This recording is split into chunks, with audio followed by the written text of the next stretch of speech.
ဘာပေါ်မှာအစာရေမရှိတဲ့တတဝါရှိတယ်ဆိုရင်ယုံလား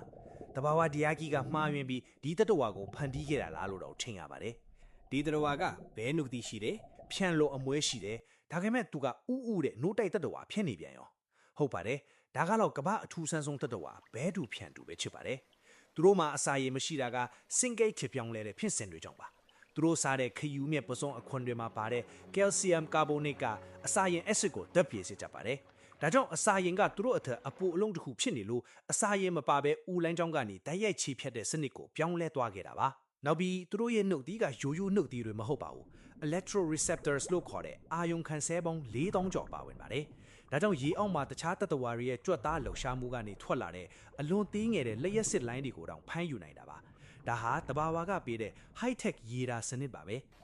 အထီးဒီရဲ့နောက်ရှိတောင်းမှာရှိတဲ့ရဲအစိတ်ကလည်းငွေအစိတ်နဲ့ဆင်တူပေမဲ့တီးခြားစီဆင်ခဲပြောင်းလဲလာတာပါ